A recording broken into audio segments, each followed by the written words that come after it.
Fitness Mania, kini saatnya kita ngobrol langsung dengan Ade Rai. Ade, apa kabar? Baik, Dek, ini banyak sekali yang pengen tahu tentang sosok Ade Rai. Ini boleh ceritain nggak sih bagaimana seorang Ade Rai ini terjun ke dunia binaraga ini? Katanya dulu kurus ya? Betul. Sekurus apa nih? Ya, jadi saya dulu tingginya sama. Kayak waktu saya bermulai yaitu 183 183 cm. Dengan berat saya waktu itu cuma 55 kg. 55 ya? Jadi cuma 55 kg.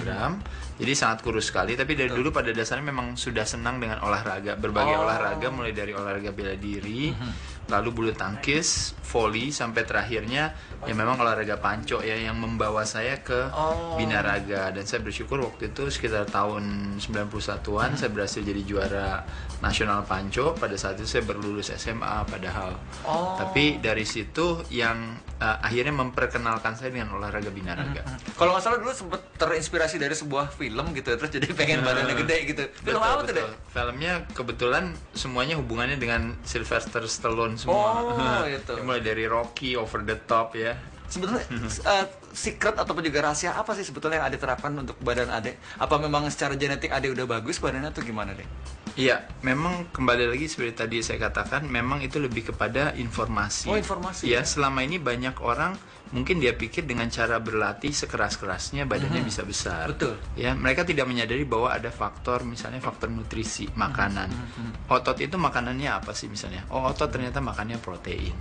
Latihan itu ternyata kalau semakin banyak latihannya apakah semakin baik? Ternyata tidak. Ternyata intensitas dalam sebuah latihan itu harus justru nggak perlu terlalu lama, tapi kualitasnya harus yang lebih baik.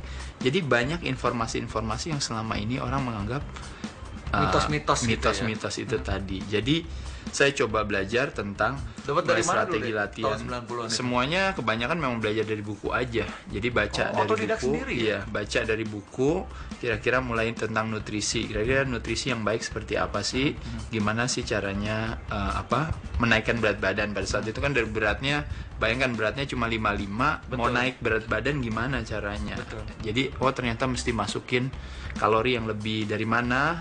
Selama ini orang pikir karena saya kurus saya boleh makan apa saja.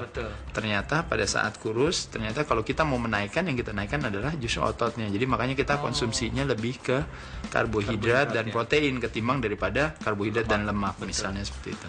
Dan ini ngomong soal latihan nih, apa sih sebetulnya rahasia yang paling utama dari seorang Ade Rai kalau latihan itu apa sih? Sebenarnya kalau latihan banyak orang beranggapan bahwa semakin banyak latihan semakin baik. Sebenarnya semakin sering, semakin lama gitu semakin baik. Tapi sebenarnya yang utama adalah kualitas. Saya latihan seminggu 5 hari. Seminggu 5 hari? Seminggu 5 hari. Jadi kurang lebih biasanya Senin sampai Jumat. Full itu ya? Ya, satu kali latihan saya biasanya kurang lebih 40 menit sampai 1 jam. Pagi sore nggak? Tergantung. Kalau pagi sore itu namanya split ya. Split ya. Itu kadang-kadang saya suka split per body part. Ya, alasan saya kenapa split per body part karena kembali lagi tergantung daripada kitanya ya. Kalau bagi pemula memang latihan yang terbaik itu biasanya adalah awali dengan seminggu 3 kali saja atau seminggu 3 hari ya. Biasanya 3 kali latihan itu dibagi menjadi misalnya ada aerobik aktivitas atau cardio exercise-nya dan juga latihan bebannya. Cuma latihan bebannya biasanya total body workout ya. Apakah misalnya Senin upper body, Rabu lower body, Jumatnya baru upper body lagi misalnya dibagi seperti itu, tapi kardio tetap terus seperti itu. Kalau awalnya seperti itu memang, tapi kalau saya mungkin karena saya sebagai seorang atlet, saya 5 hari saya sebenarnya tidak ada satu program khusus tentang misalnya Senin adalah misalnya chest workout, Selasa misalnya back workout dan sebagainya. Memang tidak harus seperti itu, tapi saya akan coba untuk bagaimana paling tidak semua bagian otot saya terlatih 1 kali atau sebagian bisa sampai 2 kali. Jadi sebagai contoh misalnya kayak hari Senin saya latihan misalnya chest dan bicep misalnya. Dalam satu sesi ya?